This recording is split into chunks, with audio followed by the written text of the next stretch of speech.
one of my favourite movies of all time. There are so many movies there. One of my favourite family movies of all time is The Incredibles. Because it's incredible indeed. In the beginning of the movie, you've got the incredible... Well, not the very beginning. When you meet the family of the Incredibles, you've got Mr. Incredible, who's no longer doing his super stuff. And he's off working and really not interacting with the family very much. He's caught up in his own misery about how he used to be so great and now he's so little. You've got Elastigirl, who is so busy trying to keep the children together and normal and not set off any radars about where they are and what they're doing, that she's just not actually looking after the children properly at all. And in fact is suggested that she might even be neglecting the youngest because she's not, it's not true.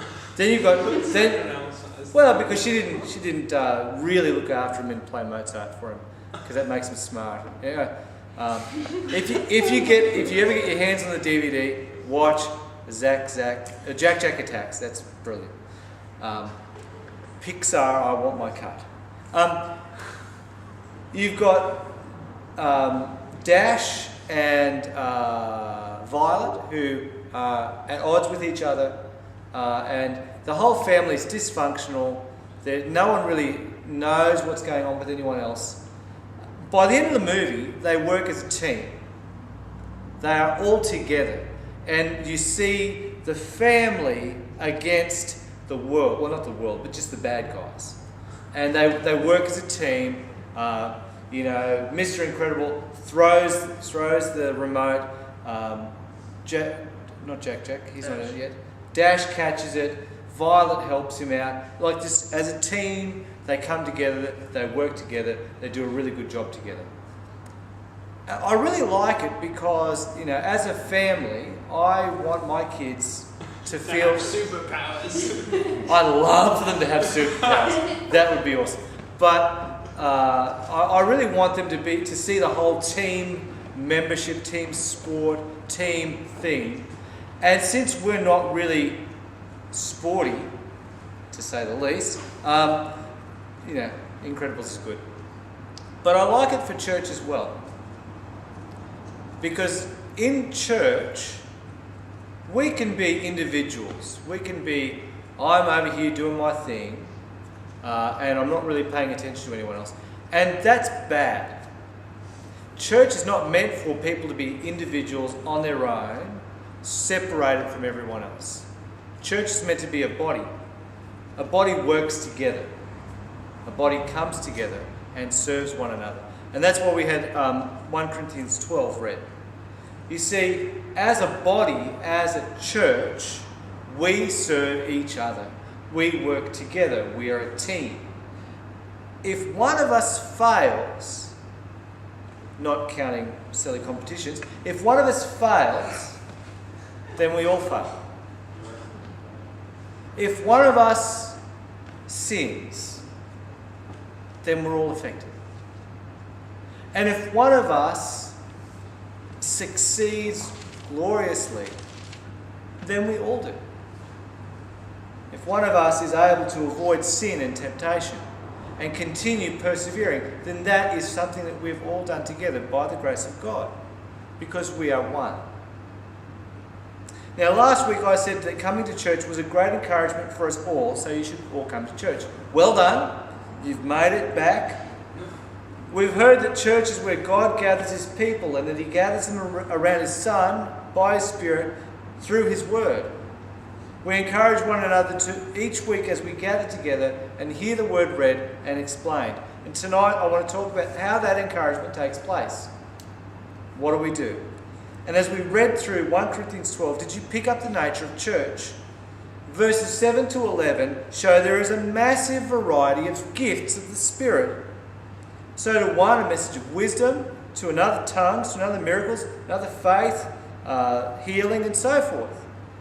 Paul doesn't set out to point out every single possible gift that is available. He's just scooping up the categories that they would have given him. he doesn't talk about making coffee.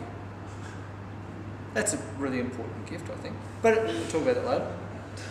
He's talking about the massive variety of gifts that God has given his people. But so that we know they all work together, Paul then gives us another analogy, another metaphor, and that is of a body. The parts work together. And when one part of the body doesn't work, the whole body suffers.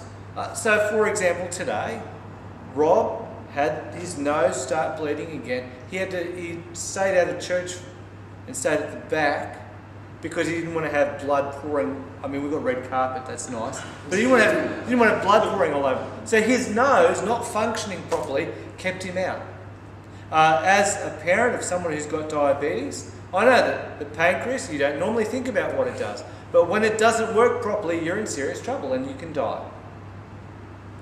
When one part of the body fails, the whole body fails. When you break your leg, it's massively inconvenient to the rest of your body. When one part of the church doesn't work, the whole church suffers. When one part of the body of Christ doesn't function, doesn't work properly, the whole body of Christ suffers. And what's more, what I want you to get is that everyone has a job to do. That's actually one of the really, really big points of 1 Corinthians 12. Paul's making a couple of really big deals. He's saying you can't say one is better than the other. But he also says everyone's got their job to play. Everyone's got their thing to do. The mistake in today's society is that people look at people like me with a funky collar, I'm not wearing it tonight, and getting paid by the church and go, you're a minister, so you do ministry, and we don't. Now, I don't think that you guys suffer from that misconception, but let me tell you, if you read the Bible, in the New Testament, whenever you hear about ministry, the word there is service, as in something that a servant would do. And one of the greatest ministers, not the greatest minister is Jesus. But one of the greatest ministers in the gospel, the Apostle Paul, do you know what he refers to himself as? A slave of Jesus. A servant of Jesus.